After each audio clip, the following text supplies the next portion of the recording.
마태복음 6장 9절로 13절입니다. 마태복음 6장 9절로 13절 주기도문인데 제가 쭉 읽겠습니다. 그러므로 너희는 이렇게 기도하라. 하늘에 계신 우리 아버지여, 이름이 거룩히 여김을 받으시오며 나라 임하옵시며 뜻이 하늘에서 이룬 것 같이 이 땅에서도 이루어지이다.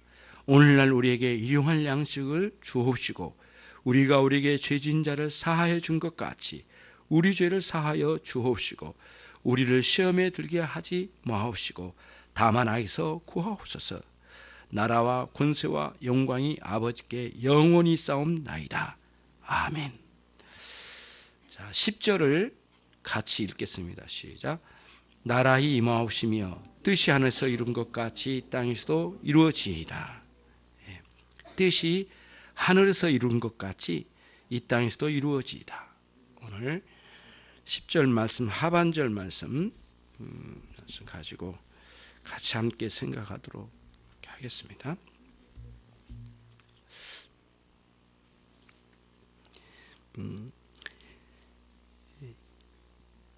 주기도문에서 우리에게 가르치려고 하셨던 그 내용 중에 아주 중요한 내용이 오늘 본문의 말씀입니다. 우리는 우리 뜻대로 되어지기를 원하는 마음이 항상 강해요. 그래서 남들의 뜻보다는 내 뜻이 이루어진 것을 가지고 살기를 아주 쉽게 하죠. 그래서 남들의 뜻은 꺾여져도 내 뜻은 이루어져야 되겠다 이거죠. 그래도 굉장히 사람들과의 관계 속에서도 자기중심적이에요. 남을 배려하지를 못해요. 근데 이게 더 심각하게 가면 하나님의 뜻까지도 내 뜻으로 관철을 시켜버리려고 하는 때가 참 많아요. 거기서 이제 우리가 많이 넘어지고 고통스러운 상황을 많이 경험해요. 심지어는 고통스러운 것도 아닌데 자기 뜻이 안 이루어진 것 때문에 고집스러움 때문에 고통이 아닌 것을 고통으로 경험하는 사람들도 있어요. 그렇기 때문에 오늘 이제 주님께서 그 주기도문에서 가르쳐 주신 이 말씀이 이제 굉장한 의미가 있는데 주님께서 가르쳐 주신 이 기도의 맥락을 보면 첫 번째가 하늘에 계신 우리 아버지래요. 하늘에 계신 그 하나님이 우리 아버지가 되신대요. 근데 이거는 예수님께서만 가르쳐 주실 수 있는 강력한 경험시켜 줄 수 있으시고 가르쳐 주실 수 있으신 중요한 말씀이에요. 왜냐하면 하늘에 계신 그 하나님을 우리 아버지로 받아들일 수 있는 그 놀라운 변화는 예수님께서 우리를 구원해 주실 때만 일어나기 때문이죠. 그래서 예수님께서 하나님을 너희는 찾을 때 하늘에 계신 우리 아버지여라고 찾아라. 이 의미가 무엇이냐면은 우리 인생 가운데는 관계가 참 많아요. 가족의 관계가 있고 친구와의 관계가 있어요. 직장 동료의 관계가 있고 또 한 나라의 대통령과 또 한 나라의 백성의 관계로도 있어요. 그게 잘 안 이루어지니까 그 관계가 깨지니까 그 관계를 회복시키려고 또 그렇게 사람들이 많이 모이지 않겠어요? 고통스러운 일이죠. 이번 계기가 변화가 될 계기라고 저는 생각을 해요. 여러분도 그러실 거라고 생각해요. 관계예요, 관계. 그런데 문제는 모든 관계는 하나의 관계로 들어와라는 거예요. 하나님과의 관계예요. 다른 게 아니에요, 여러분. 그러니까 하나의 관계를 위해서 모든 관계가 거기에 종속돼야 돼요. 때로는 그게 희생돼야 돼요. 최고의 관계, 하나님과의 관계를 위하여 모든 관계가 있어요. 하나님 왜 주셨느냐? 당신 하나님 아버지와의 관계를 위하여 모든 관계를 주셨어요. 그리고 우리는 그 이 세상에 있는 모든 관계를 그냥 누리고 그냥 떠나버리라는 게 아니에요. 그 관계를 통하여 하나님과의 관계를 회복하고 돌아보고 거기에서 또 그 관계를 정한 영원한 그 하나님과의 관계로 돌아오라고 우리를 부르시기 위하여 이런 관계들을 허락해 주셨어요. 교회 성도들을 왜 만나요? 하나님과의 관계를 위하여 만나는 거예요. 그래서 첫 번째, 하늘에 계신 우리 아버지여 라고 말씀하시고 바로 이어서 이제는 그 하나님, 우리의 관계된 가장 우수하고 가장 으뜸가는 그 관계, 하나님 아버지의 이름이 거룩히 여김 받으시길 원하는 거죠. 우리의 인생의 목적이 거기에 있어요. 다른 데 있지 않아요. 하나님의 이름이 거룩히 여김 받으시는 것은 결국에는 하나님의 영광이죠. 하나님의 영광을 위하여 일하시옵소서. 하나님의 영광을 위하여 나를 어느 곳에 보내주십시오. 하나님의 영광을 위하여 우리 가정을 이끌어가게 하옵소서. 하나님의 영광을 위하여 이 나라를 바르게 세우십시오. 이렇게 구하는 거죠. 하나님의 이름의 영광을 위하여 사는 거예요. 우리 인생의 목적이 거기에 달려있는 거죠. 그 다음에 이제 그거죠. 그러려면 그런 영광이 지속적으로 일어나기 위해서는 하나님이 우리에게 오셔서 다스려 주셔야 돼요. 워낙 고집스럽고 내 뜻대로 가버리려고 하는 게 우리들이기 때문에 찾아오셔야 돼요. 다스려야 돼요. 다스리면 나라의 나라. 예. 이 다스림은 뭔가 어떤 주권을 가지고 다스리는 거죠. 하나님께서 우리를 당신의 주권적인 능력으로 우리를 다스려 주시기를 원하는 마음으로 하나님의 나라가 여기 임하기를 원한 거예요. 예. 내 영혼 가운데, 내 존재 가운데 하나님 다스려 주시기를 원하는 거예요. 나는 거기에 온전히 순복하기를 원해요. 그래서 하나님의 나라가 내 안에, 내 인생 가운데 임하기를 소원합니다. 이렇게 한 거죠. 그동안에는 거짓된 나라였습니다. 그동안에는 어둠의 나라였습니다. 불평의 나라였습니다. 그동안에는 원망의 나라였지만은 기쁨의 나라, 영광의 나라, 즐거움의 나라, 하나님의 나라가 내 안에 이루어지길 원합니다. 그 하나님의 나라의 역동적인 그 역사가 이제 성령님을 통해서 우리 가운데 일어나게 될 줄로 믿습니다. 그러면 여러분 가운데 그런 거죠. 그런 소망이 우리에게 있어요. 그래서 기독교에서 바라는 기대나 소망은 무엇이냐라고 누가 질문하면 단 1초도 서슴없이 주기도문에서 가르쳐 주신 예수님의 말씀이죠 라고 말할 수 있어야 되겠어요. 여러분과 저에게 있어서 말이죠. 그러면서 이제 오늘 말씀으로 넘어왔어요. 오늘은 다시 10절을 이제 한번 읽어보겠습니다. 집사님, 난로를 좀 뽑아줬습니다. 10절을 다시 한번 천천히 읽어보겠습니다.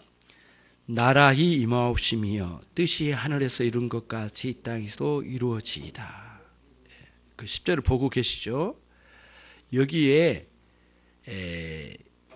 원래의 주체가 되는 그 주체에 나라히 임하옵시, 나라 자체가 그냥 임하는 게 아니잖아요. 나라가 임하도록 하신 분은 계실 거 아니에요. 그분이 숨겨져 있어요. 이 본문에는. 그렇죠? 그럼 이 본문에 숨겨져 있는데 이제 주기도문 전체를 보면 주기도문 전체는 하나님 아버지를 향하여 기도해요. 그러니까 나라에 임하게 하신 분은 하나님이세요. 그 다음 뜻이 하늘에서 이룬 것 같이 이 땅에서도 이루어지이다. 뜻이 이루어지는데 누구의 뜻일까의 문제예요. 결국에는 오늘 또 이 본문에 또 숨겨져 있어요. 그렇죠? 누구의 뜻이냐면 하나님의 뜻이 이루어지는 거예요. 그래서 명백하게 우리는 여기 본문을 통해서 하나님의 뜻이 이 땅에 이루어지길 원합니다라고 하는 기도를 오늘 우리가 듣고 있어요. 하나님의 뜻이 이루어지기를 원하는 거죠. 그런 거죠. 그래서 저와 여러분이 우리의 고집스러움과 우리의 자기 사랑과 우리 자신 품고 있는 이 교만함이 꺾여지기 전까지는 뜻이 하늘에서 이루어진 것 같이 이 땅에서 이루어지다라고 하는 것은 사실상은 충분하지 않아요. 결국에는 우리 자기 사랑과 나 중심적이고 나의 교만이 꺾여질 때만 하나님의 뜻이 이 땅에 이루어지다 이렇게 기도할 수 있어요. 주기도문 읽는다고 외운다고 해서 되는 게 아니에요. 사실은 주기도문은 내 안에 고쳐질 게 너무 많다는 것을 말씀해 주고 있는 거예요. 그러니까 주기도문을 통해서 나 자신을 돌아보는 거예요. 그리고 하나님의 나라를 보는 거예요. 그런 거거든요. 하늘에서 뜻이 이루어진 것처럼 이 땅에서 꼭 이루어져야 되겠다라는 그런 말씀이에요. 자, 그러면은 이제 하나님의 뜻이라고 했는데 그러면 하나님의 뜻이 뭘까? 뜻, 뜻이에요. 뜻. 그러면은 여기서 뜻이라고 하는 텔레마라고 하는 이 단어는 여러 가지로 이렇게 단어를 해석할 수가 있어요. 텔레마는 바라다 뜻이, 그다음 뭔가를 하고자 하다 그런 뜻이 있고요. 그다음 또 하나는 뭐냐면은 여기서 뜻은 기뻐하는 거예요. 우리가 기뻐하는, 그거를 뭔가 하고 싶어하는, 기뻐하는 거죠. 뭔가 이루어진 것도 기쁘고 이루어질 것도 기뻐해요. 그다음 우리가 지지하다, 지지하는 거예요. 그래서 박근혜를 찍었잖아요. 근데 잘못 찍어가지고 발등을 찍혔잖아요 지금. 근데 찍었어요. 일단은 지지를 했던 거예요. 그때는 이럴 줄 몰랐죠. 누가 이럴 줄 알고 찍었나요? 찍었어. 지지를 하는 거예요. 그것도 우리가 하나의 뭔가 뜻이에요. 텔레마, 뭔가 텔레마가 거기에 꽂혔어요. 그쪽을 향했단 말이에요. 근데 우리가 잘못 뽑은 게 이제 문제되지만, 많은 정보가 잘못돼서 그런 것도 있지만 아무튼 우리가 지지를 했어. 그래가지고 대통령을 뽑았어. 이렇게 됐단 말이에요. 이게 텔레마예요. 텔레마. 그런 의미가 이게 담겨져 있어요. 그래서 텔레마라는 단어는 텔로에서 나왔는데, 텔로라는 것은 뭐냐면은 성향이에요. 성향.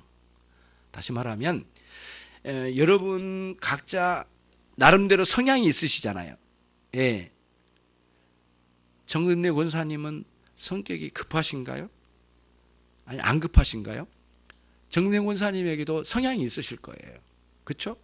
여러분 각자 가지고 있는 성향이 있으실 거예요. 그러니까 그 성향이 텔로예요. 텔로. 그러니까 여기에 뜻은 자기 안에 뭔가를 품어서 내적으로 축적된 상태에서 밖으로 흘러나와 바라는 것이 여기서 텔레마예요. 텔레마. 이제 무슨 의미인지 알겠죠? 그러니까 주기도문을 할 수 있는 사람, 주기도문을 진정으로 바랄 수 있는 사람은 누구냐 하면은 예수님이 우리 안에 들어온 사람들이에요. 예수님 우리 안에 모신 사람들이에요. 그 사람들이 주기도문을 받을 수 있고 주기도문으로 기도할 수 있고 주기도문의 뜻을 따라 열망하고 살아가는 사람들이라는 거죠. 그런 맥락에서 텔로예요. 텔로. 성향.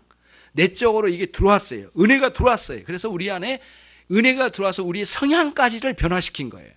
그래서 그게 이제 뜻을 바라는 거죠. 뭔가를, 새로운 뜻을 바라는데 하나님의 뜻을 바라는 대로 가지요. 텔로는 의도도 있어요. 의도. 뭔가 하고자 하는 의도. 이런 뜻도 있어요. 그 다음에 여기서 뜻이라는 의미는 여러분과 제가 뭔가를 알고 좋아하고 그리고 그걸 이루고자 하는 의지가 있잖아요. 의지. 이것도 텔로예요. 텔로. 그러니까 의지, 성향 이런 것들이 모두 이제 그다음에 심지어는 이런 것도 있어요. 우리 인생에 여러분들이 이루고자 하는 목적이 있잖아요. 다 인생들은 누구나 다 인생의 삶의 목적을 두고 있거든요. 그게 뭐 낮이거나 높으거나 어떤 목적이 있어요. 이것도 하나의 텔로예요. 목적, 그다음 성향, 그다음 의지 이런 것들이죠. 그다음 기쁨, 기뻐하는 것 이런 것들이 막 섞였어요. 이런 내용들이 다 함축된 내용이 텔레마. 그렇게 동사로 나온 거고 그 명사 텔로에서 나온 건데 그런 의미가 여기에 담겨져 있다라고 하는 거죠. 그러면은 이제 뜻은 그런 의미가 있는데 여기서 말하는 뜻 하나님이 하고 그러니까 이 뜻은 그런 의미가 있는데 이 뜻이 우리의 뜻이 아니래요. 오늘 본문에는 주기도문에는 우리 뜻이 아니라 하나님의 뜻이라고 해요. 근데 여기에 이제 차이가 있는 거예요. 그래서 여러분과 제가 이제 하나님의 뜻이 어디 있을까? 이런 생각을 많이 해요. 그래서 어떤 분은 이제 사업을 할 때, 이게 하나님의 뜻일까? 그렇게 생각을 해요. 그래가지고, 이 직장이 이게 하나님의 뜻일까? 이런 생각들을 많이 해요. 그리고는 물어와요, 실제로. 그리고는 내가 이제 저기서 슈퍼 하나를 열었는데, 이게 하나님의 뜻인지 잘 모르겠네요. 그러면서, 목사님, 이게 하나님의 뜻일까요? 그러면 내가 아니라고 하면 그만둘까? 그것도 아니면서도 물어보는 거예요. 이제 겁도 나고 불안하니까. 그런데 하나님의 뜻을 그런 식으로만 자기중심적으로만 생각할 일이 아니에요. 그게 아니고 뜻을 물어볼 때는 하나님 앞에 뜻을 물어볼 때는 내가 가지고 있는 의지, 내가 품은 내 뜻을 하나님 뜻 앞에 굴복을 시키고자 하는 마음을 가지고 물어봐야 돼요. 그래서 주기도문에서 강력하게 여러분들에게 지금 도전해요. 뭐냐면은 너의 뜻은 뭐냐? 너의 뜻이 뭔지 그 뜻을 나 여호와 하나님의 뜻에 굴복시킬 수 있겠느냐? 그런 질문이에요. 그런 도전이에요. 그러니까 주기도문을 함부로 우리가 이걸 가지고 품고 하기가 어려운 거예요. 사실은 주기도문 어려운 거예요. 외우고 말하기는 쉬운데 이거를 내면으로 들어가가지고 주기도문처럼 받아들이고 주기도문의 생각으로 살아간다는 것은 참 어려운 것 같아요. 그러나 예수님은 주기도문의 삶을 사셨어요. 하나님 아버지의 뜻을 위하여 모든 걸 내놓으셨어요. 언제, 뭐까지? 당신 자신의 존재까지 내놔 버리신 거예요. 예. 죽음까지 내놓으셨어요. 죽음 앞에 자기 자신을 내놓으시고서라도 하나님의 뜻을 이루어 가시는 예수님이셨어요. 그런 내용의 의미를 가지고 여러분이 하나님의 뜻이 무엇인지를 알아가려고 힘쓰셔야 돼. 못하겠다 이제는. 그러면 안 되겠다. 하나님 뜻이고 뭐고 내 뜻대로 그냥 살아야 되겠다. 그래서 좌절할 것 같은데, 주님의 사람들로 부름받은 사람들은 자기의 전 존재와 자기의 비전까지도 하나님께 굴복시키지 않으면 충분한 변화가 일어나지 않아요. 그래서 우선은 신자가 사람이 거듭나지 아니하면 자기 중심적인 것에서 벗어나지를 못해요.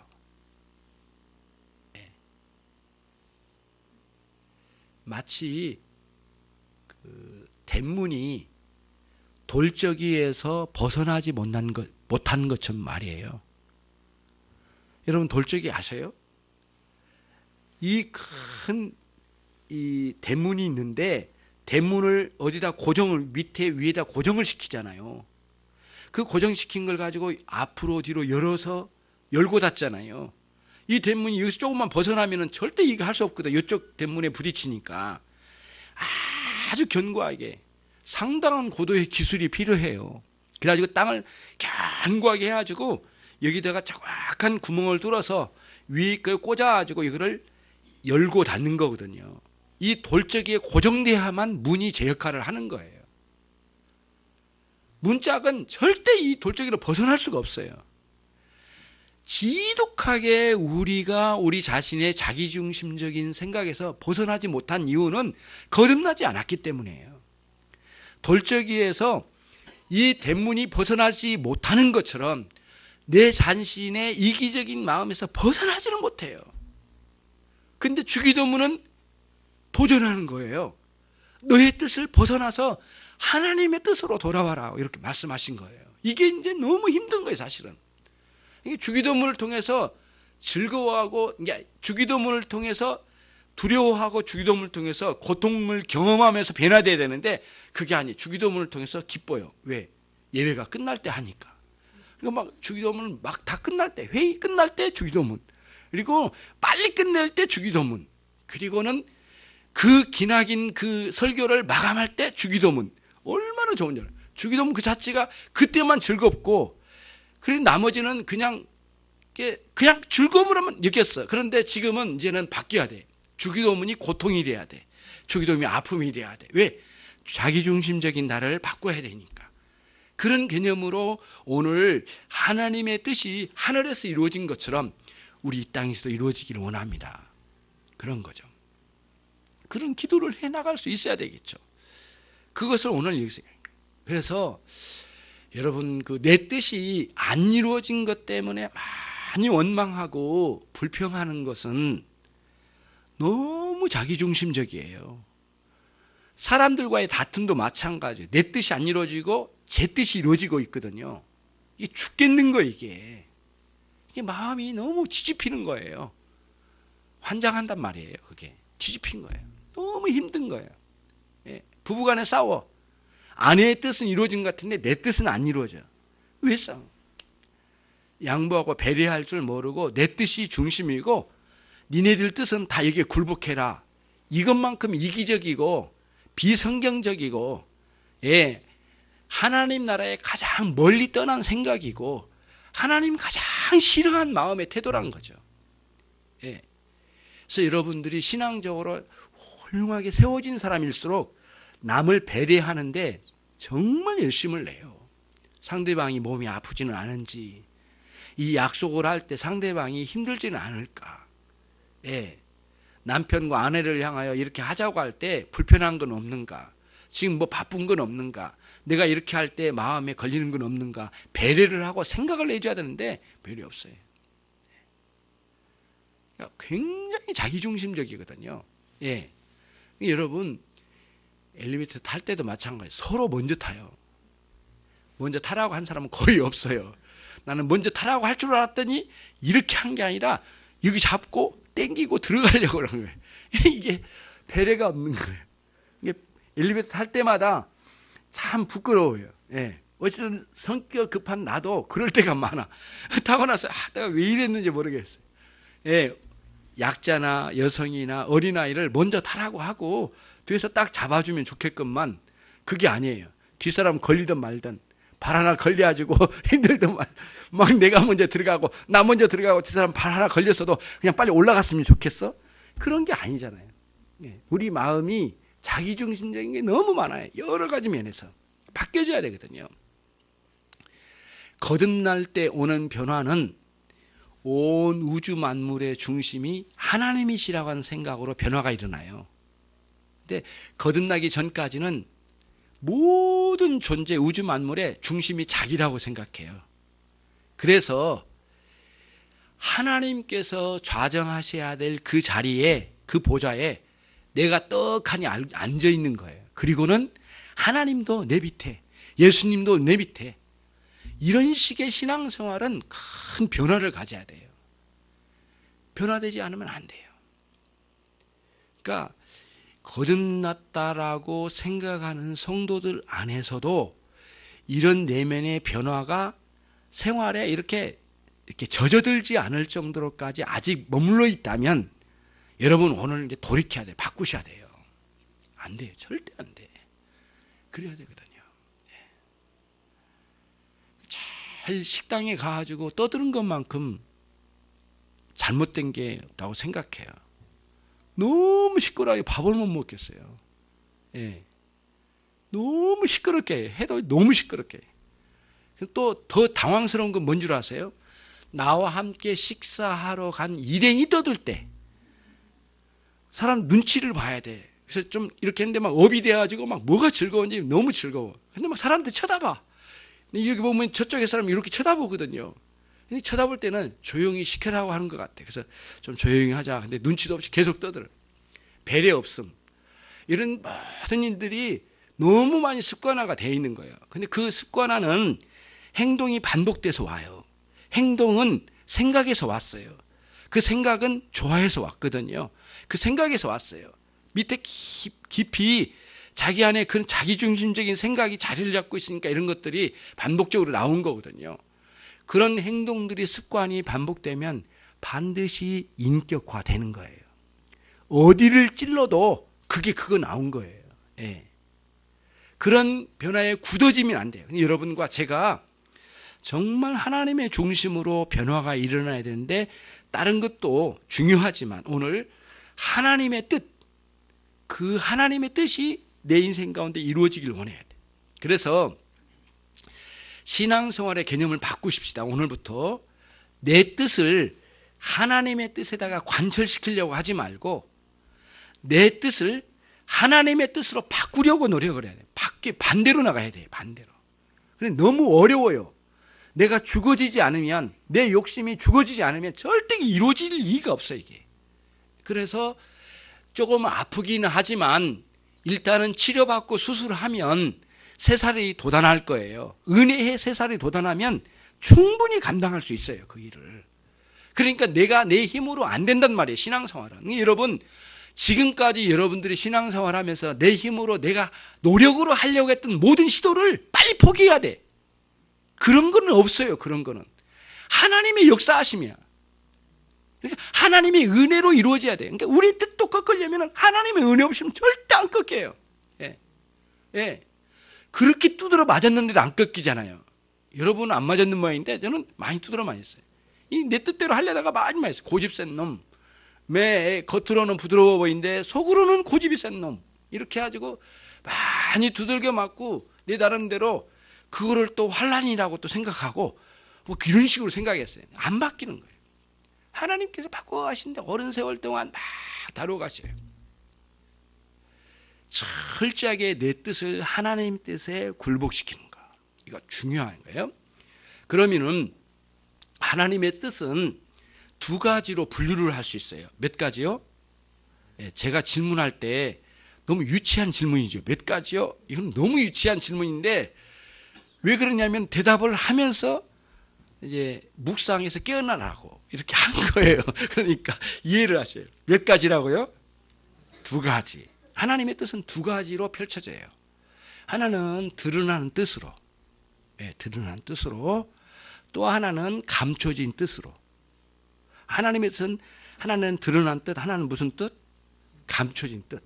두 가지로 이루어져 있거든요. 그러니까 하나님의 뜻이 있는데 하나님 원하신 바가 뭘까? 내 인생을 향하여. 그 드러난 뜻이거든요. 그 드러난 뜻에 있어요. 그 드러난 뜻이 어디에 있느냐면은 하나님의 말씀 속에 있어요. 말씀 속에. 명백하게. 근데 그거를 잘 해석해서 받아들여야 되지, 아무렇게나 뒤죽박죽 해석해가지고 받아들이면 이 뜻이 잘못 이루어져요. 그게 이단이에요, 이단. 하나님의 말씀 아무렇게나 뒤죽박죽 해가지고 자기 이로울 대로 써먹어버린 게 이단이에요. 그런데 하나님의 뜻을 바르게 해석을 해야 돼요. 그러니까 성경의 이 말씀을 공부를 할 때는 하나님의 말씀을 바르게 이해하고 그 뜻을 받아들이려고 성경 공부하는 거예요. 뭐 수료증 받으려고 한 겁니까? 그런 거 없어요. 할 수만 있으면 그래요. 그러니까 열심히. 예전에 이제 수료증도 있었는데 그거 없애기로 했어요. 수료증 이게 그게 없는 건 결국에는 내가 하나님의 뜻을 밝게 알아가는 데에 초점을 맞춰야 되겠다. 그리고는 무슨 공부를 하든지 간에 교회에서 공부할 때는 성경을 이해하는 하나님 뜻을 알아가는 대로 찾아가도록 해야 되겠다는 게 이제 목적이 있는 거예요. 그래도 성경 공부 안 오신 분들이 계세요. 오늘 또 지금 이제 고개만 끄덕거리면 안 됩니다. 꼭 오셔야 돼요. 이러는 대로 오셔가지고 또 주일날은 우리 소망부도 계시지만 주일날은 또 말씀 가지고 같이 나누는 시간도 있는데 그게 하나님 뜻을 알아가요.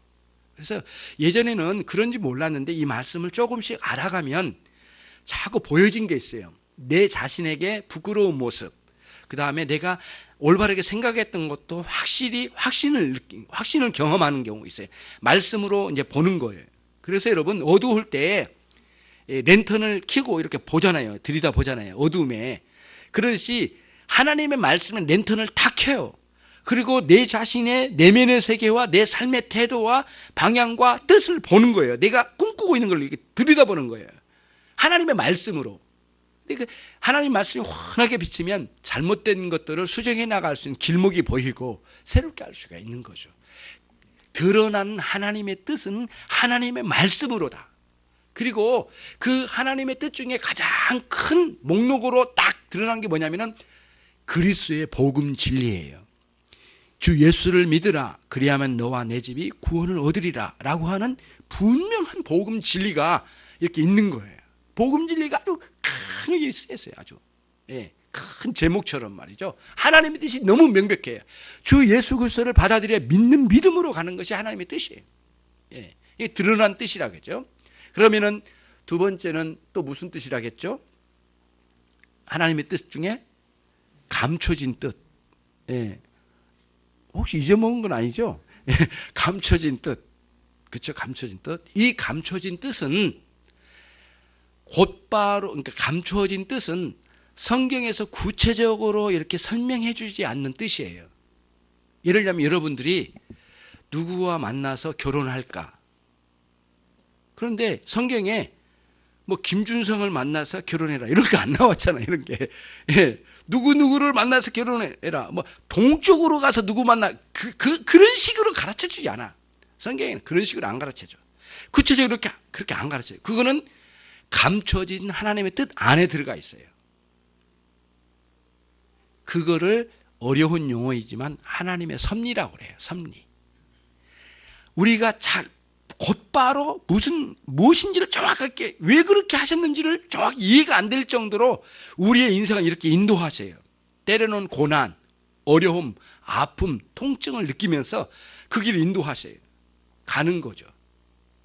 하나님은 그렇게 이끌어가셔요. 우리가 잘 알 수 없는 방식으로. 그게 섭리예요. 근데 알 수 없는 이 섭리의 방식은 되돌아보면서 알아요. 이미 일어나는 사건이 벌어지고 난 뒤에 이제 아는 거예요. 그래서 하나님이 이러시려고 나를 여기 인도하셨구나. 그러면 나를 어디로 끌고 가시지? 하나님의 큰 뜻이 있어요. 목적이 있어요. 뭐냐?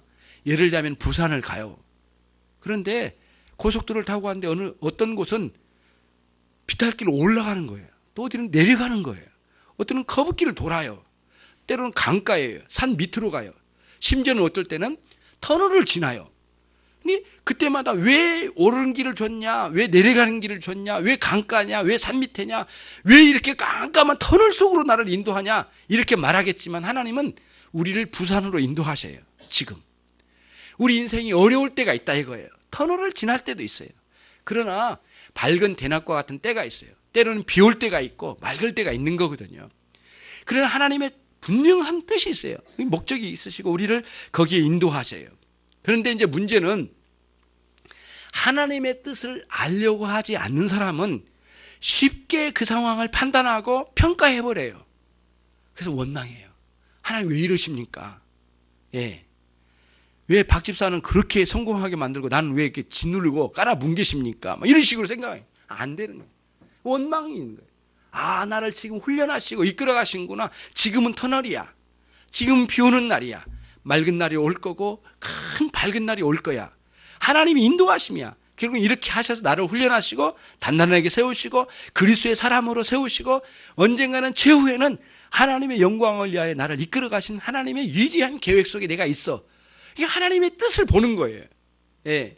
그러니까 하나님의 뜻을 근시안적으로 앞에 있는 상황만 보면 안 돼요. 예. 자꾸 앞에 있는 것만 보면은 안 돼. 이게 좀 거시적으로 멀리 하나님 내 인생을 이렇게 이끌어 가신 것도 봐야 되는데 자꾸 앞에만 봐. 예. 그래서 일비일희 하는 거예요.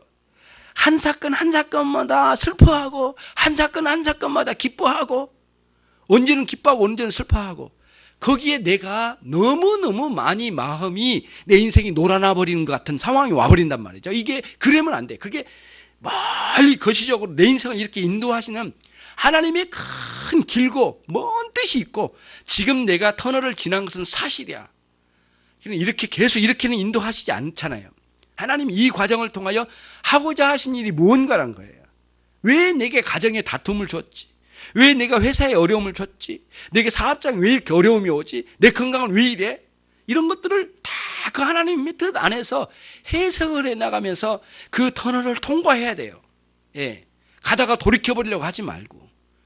그러면 안 된다는 거죠. 그런 관점에서 내 뜻을 하나님의 뜻에 굴복시키면서 하나님의 뜻을 그렇게 발견해 나가는 거예요. 그래서 하나님이 완전히 내게 드러내 보여주신 뜻이 있는데 그것은 66권 하나님의 말씀에 세세하게 기록되어 있고 그 다음 성경에 기록되어지지 않는 구체적인 일들이 있어요. 내가 어떤 직장을 가야 될지 어떤 학교를 가야 될지 누구와 사귀어야 될지 어떻게 일을 해야 될지 이 돈을 써야 될지 말아야 될지 이런 것들이 있어요.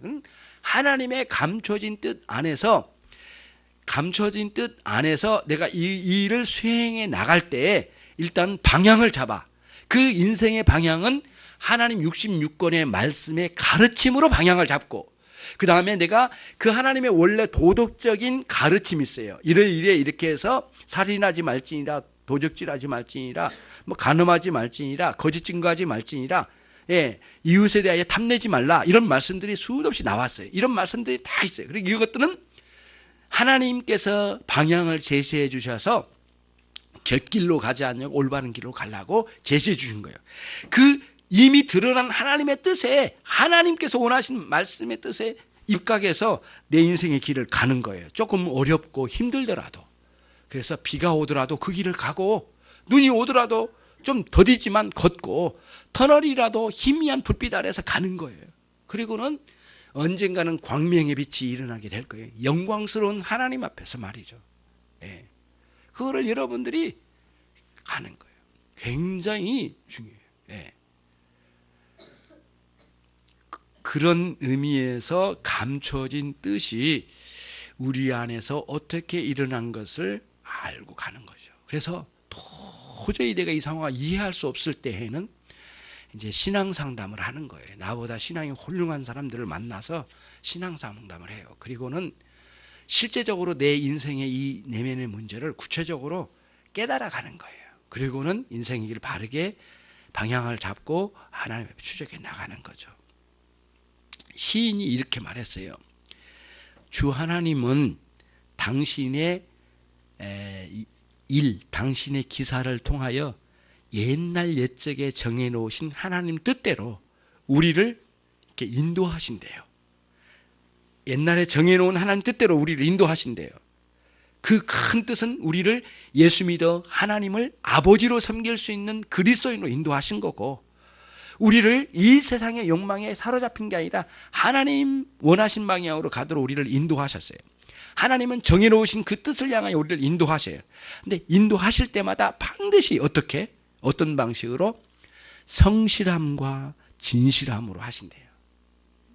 성실하시다라고 하는 건 뭐냐면은 하나님이 약속을 잘 지켜가시면서 인도하신대요. 예. 그러니까 여러분 잘 생각해 봐요. 그 사회생활에서도 약속을 잘 지킨 사람은 다른 것도 올바르게 세워졌을 가능성이 많아요. 근데 약속을 잘 안 지킨 사람일수록 다른 것도 무너졌을 가능성이 참 많아요. 그래서 약속을 잘 지킨 사람일수록 내면의 세계의 질서가 잘 이루어진 사람이고 사람들과의 관계가 잘 이루어져요. 약속은 참 중요하죠. 그 약속을 지켜가는 거예요. 예, 그런 거잖아요. 하나님의 신실하심은 당신이 약속하신 것을 철저하게 지켜가신 하나님이시란 거예요. 우리를 어떻게 인도하신다? 약속을 지켜가시면서 인도하신대요. 예, 약속은 신약 구약에 나와 있어요.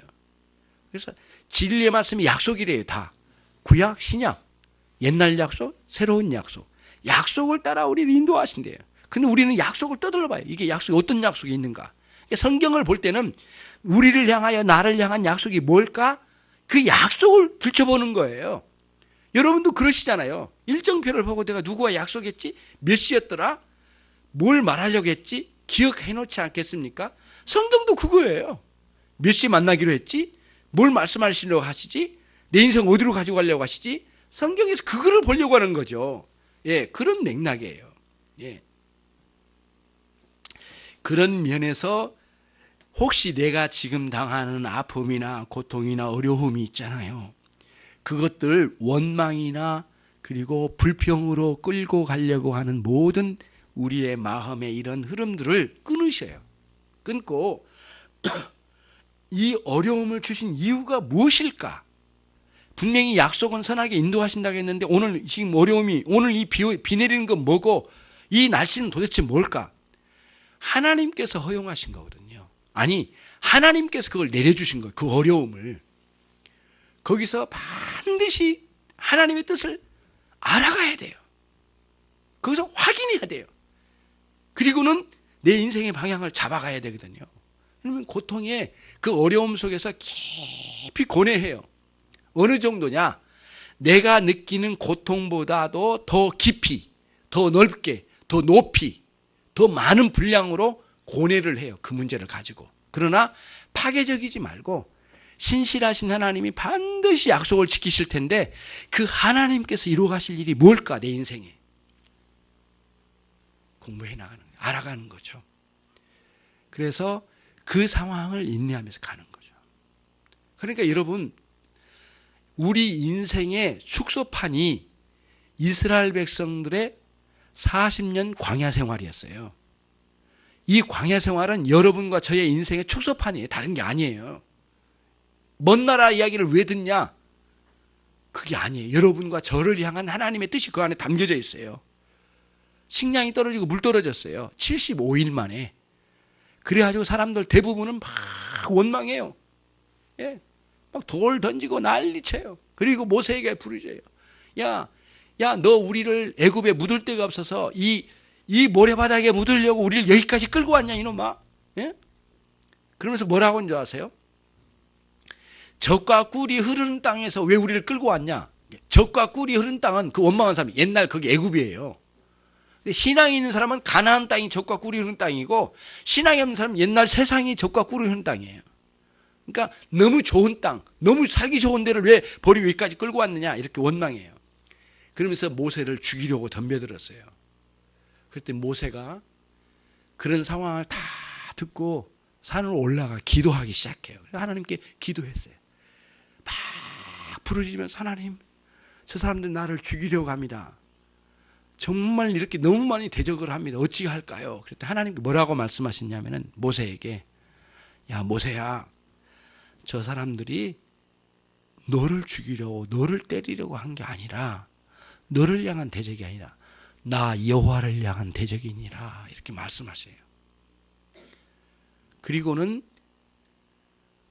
위로해 주시고 이끌어 가시고 모세를 통하여 어떻게 인도하실지를 하나님 보여주셨어요. 그리고는 이제는 산에 올라가 그 반석을 내리치라 명하시고 물길을 내시고 또 식량을 주셔서 메추라기와 만나를 허락해 주신 하나님의 계획을 보여주셔요. 그러는 누구예요? 이 모세를 위로해 주셔요. 그러니까 여러분, 고난의 그 순간에 그 자리에 하나님을 찾아가셔야 돼요. 그래서 하나님이 왜 이 일을 주셨는가? 그러면서 하나님 뭐라고 말씀하셨냐면, 내가 너희에게 만나를 주는 것은 다른 이유가 없다. 딱 한 가지. 너희는 이 땅에 있는 떡으로 말미암아 살 사람들이 아니다. 왜? 너희들 안에는 영혼이 있기 때문에 그 영혼에 유익한 하나님의 입으로 나오는 모든 말씀으로 살게 하기 위하여 만나를 특별히 보여줬다. 그러니까 만나의 표징은 뭐예요? 하나님의 말씀을 주어서 그 말씀을 먹고 살아야 될 존재가 우리라는 것을 알게 하기 위하여 만나를 주셨대요. 그리고 엄청난 깨달음을 받은 거예요, 모세가. 예. 이 만나를 주기까지 그냥 단순하게 간 게 아니에요. 너무너무 고통스러운 과정을 뛰어넘으면서 만나를 만나게 하신 거예요. 여러분, 그런 분명한 인식을 가져야 돼요. 그래서 지금 어려움이 뭔지를 잘 모르겠어요. 그러면 하나님께 엎드셔요. 그런 희미하게 깨달음을 주실 때도 있고요, 확연하게 깨닫게 해주실 때가 있어요. 그런 어려움을 넘어서 터널을 통과하여 밝은 빛이 내리는 그런 길을 또 걸을 날이 오게 될 거고, 또 그 과정을 통하여 터널이든 밝은 이런 길을 걷든 간에 달려가는 우리는 하나님의 정말 뜻하신 바가 있어. 우리 인생을 향하여 거기로 우리를 인도하시게 될 거예요. 그거를 여러분과 제가 깊이 이제 깨달아 가야 되겠죠.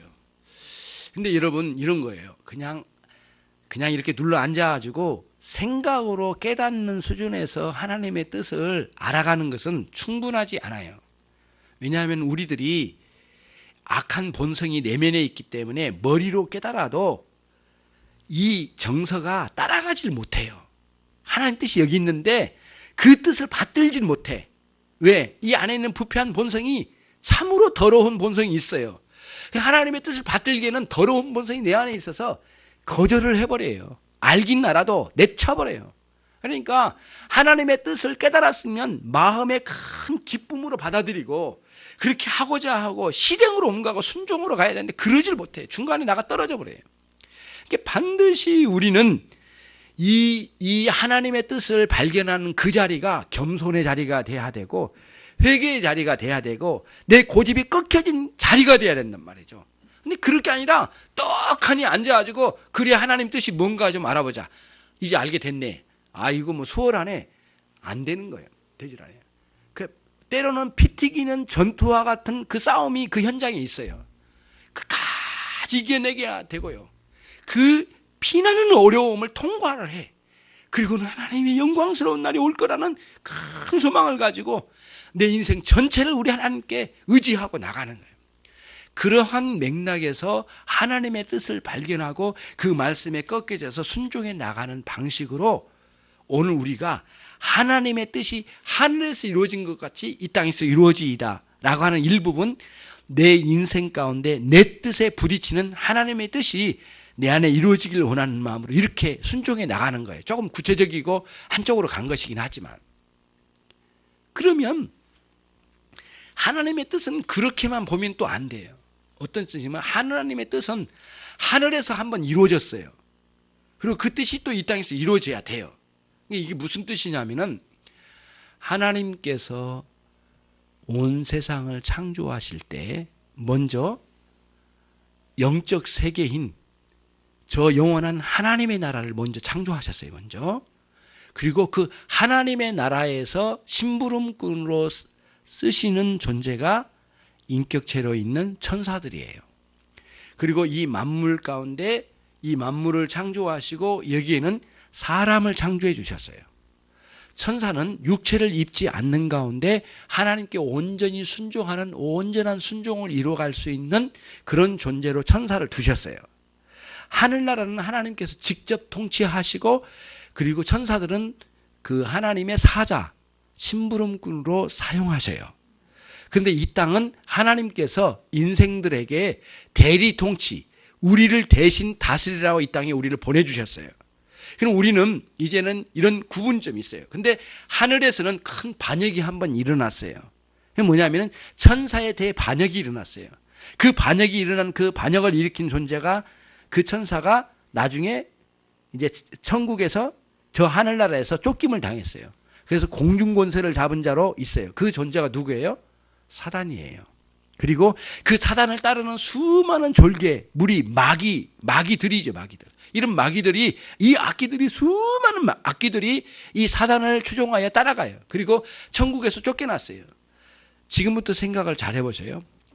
천사는 거기서 쫓김 당하고 나머지 다른 천사는 그 죄에 물들지 않도록 철저하게 하나님께서 막으셨어요. 그런 다시는 반역을 일으키지 않도록 하나님께서 온전히 보호하셨어요. 저 천국에서. 그래서 그 천국은 다시는 죄가 머무르지 않는 온전한 하나님의 뜻이 이루어지는 세상이 이루어지게 됐어요. 그리고 그 반역을 일으킨 천사는 밑으로 공중권세로 나가 버려진 자가 됐어요. 예. 그리고는 마귀는, 이 사단은 죄를 다스린 자가 아니에요. 마귀는 뭐예요? 죄의 종이에요, 종. 요거를 정확하게 해야 돼요. 그러면 죄를 다스리신 분은 누구세요? 하나님이세요. 하나님만 죄를 다스리세요. 죄를 가지고. 그러니까 하나님의 통치 아래 죄가 있는 거예요. 하나님은 어쩔 수 없고 다스릴 수 없는 죄가 날뛰고 돌아다니는 거 아니에요. 모두 하나님의 통치권 아래에 있어요. 그래서 예수님이 그거를 보여주신 명확한 그 모습을 보여준 게 뭐냐면은 이 땅에 오셔서 예수님께서 내가 너의 죄를 사하였느니라 이런 말씀을 하신 이유가 뭐냐면 하나님께서 성삼위 하나님은 죄를 다스리고 통치할 수 있는 능력의 권세 안에 있으시다라는 사실을 증거해 주신 거예요. 예수님이. 그러니까 죄를 다스릴 수 있으신 분이에요. 없을 수도 있고 그 안에 죄가 있도록 허용하실 수도 있으신 하나님이시라는 거예요. 그래서 천국에는 그런 식으로 완전히 죄를 없이 하시고 완전한 하나님의 뜻이 이루어지는 세상으로 이루셨어요. 그래서 오늘 예수님께서 기도를 이렇게 하라고 말씀하신 거예요. 그렇게 하늘에서 하나님의 뜻이 온전히 이루어진 것처럼 이 땅에서도 그렇게 이루어지기를 원하는 소망을 가지고 살아라고 말씀하셔요. 개인적으로는 아까 그런 식으로 우리가 주님 오신 날까지 하나님의 뜻이 조금씩 이루어져 가는 것을 꿈꾸면서 살아가고 그 다음에 큰 거시적으로 볼 때는 하나님의 나라가 완전히 이 세상을 장악할 수 있도록 완벽하게 죄가 하나도 없는 그 세상으로 이루어갈 수 있는 그날이 오게 될 거란 말이죠. 그거는 예수님 다시 오실 때 이루어지는 놀라운 구원의 완성의 세계가 이루어질 거예요. 그때가 이제는 하나님의 뜻이 완전히 이루어지게 될 거예요. 그래서 예수님 말씀하신 거예요. 하나님의 뜻이 하늘에서 이루어진 것처럼 이 땅에서 이루어지기를 원하는 간절한 갈망이 있는 사람은 현재적으로 내 안에 하나님의 뜻이 안 이루어진 것 때문에 고통스러운 거예요. 그러니까 신앙생활에 있어서 어느 정도의 고통을 감당하지 않으려고 하는 것은 그거는 아주 도둑놈 신부예요. 전혀 투자하지 않으려고 그래. 전혀 자기 희생 안 하려고. 그러면 그거는 완전히 잘못된 거예요. 그러니까 어느 정도 일정하게 고통스러운 상황이 있어요. 그러나 그 고통을 뛰어넘는 기쁨과 즐거움이 있는 신앙생활을 우리가 구가하면서 살잖아요. 여러분과 제가 그런 삶을 사는 거예요. 그러니까 하나님의 뜻이 이루어지기를 간절히 소망한 사람들은 내 안에 하나님의 뜻이 이루어진가 안 이루어진가를 보면서 아프기도 하고 즐겁기도 하면서 이렇게 성장해 나가는 거예요.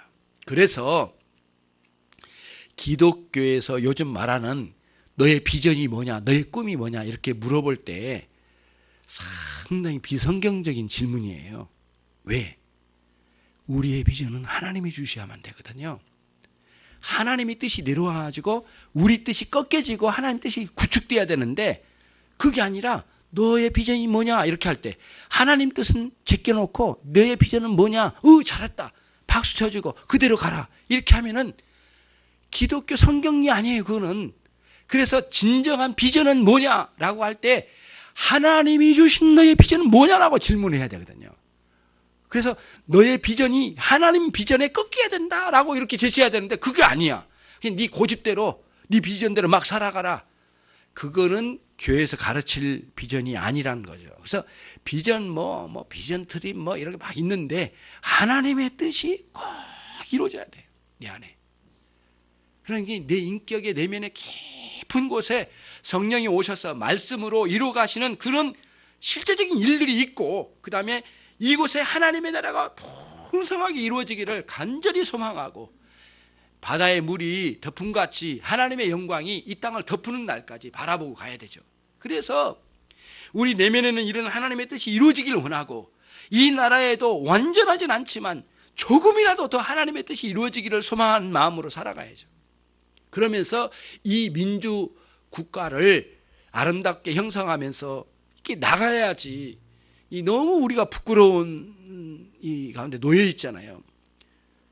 여러분 어제 광화문 갔다 오셨어요? 못 가셨더라도 여러분 마음에는 상당히 동조했죠. 상당히 아니라 마음을 다 실었을 거예요.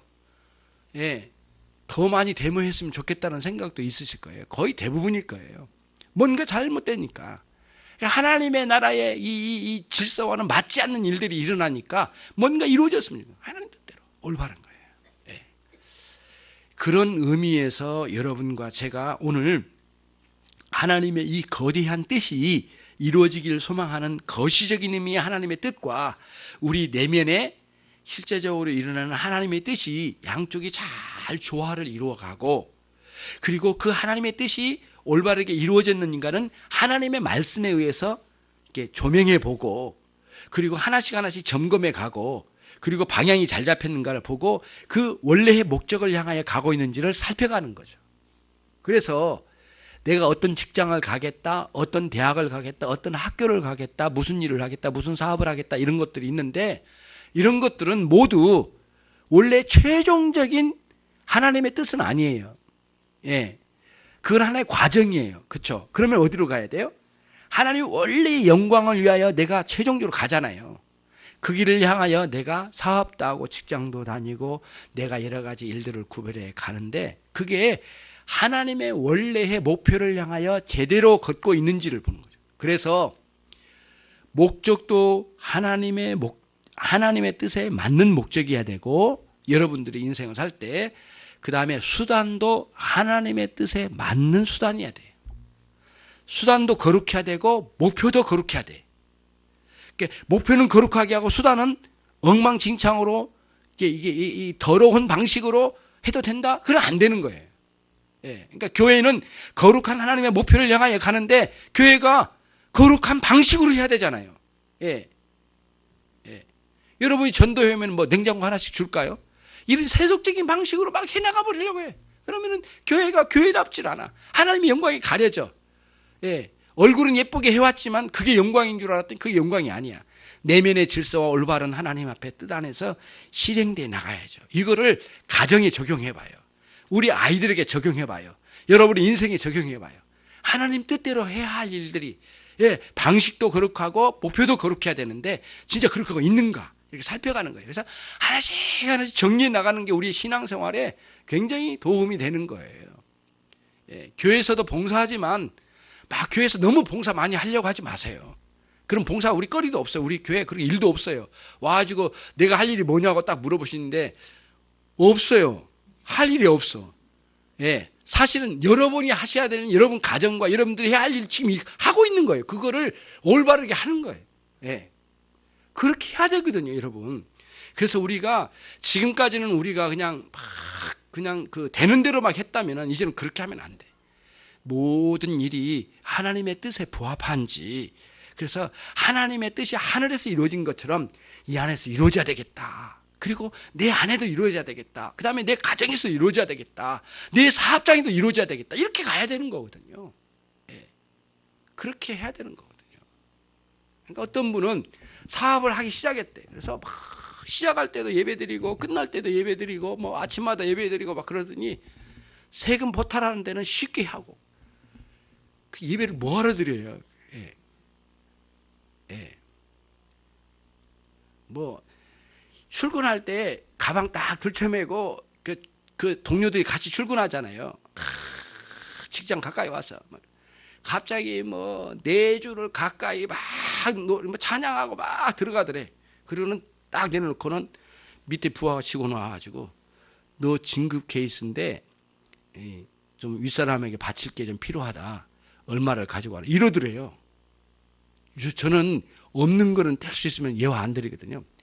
있었던 사실, 누구에 들은 이야기예요. 4주를 가까이 찬송을 막 부르고 오더래요. 그리고는 딱 내려놓더니 부르더래. 너에게는 얼마 가지고 오면 승진 케이스에 올려줄게. 역겨운 거죠. 완전히 하나님 모욕하는 거죠.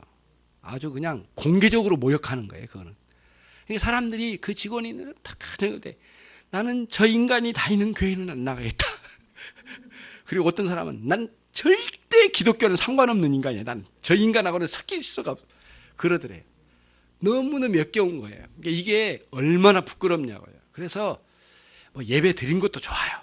그렇게 하는 것도 좋아. 기도하는 거 좋은데 그런 천만의 내면까지가 하나님의 뜻에 부합한지를 살펴가면서 가는 거죠. 그만하겠습니다. 기도하겠습니다. 오늘 시간 하나님의 뜻대로 살기를 원하는 마음, 하나님의 뜻이 하늘에서 이룬 것처럼 이 땅에서 이루어지기를 원하나이다. 같이 함께 기도하시도록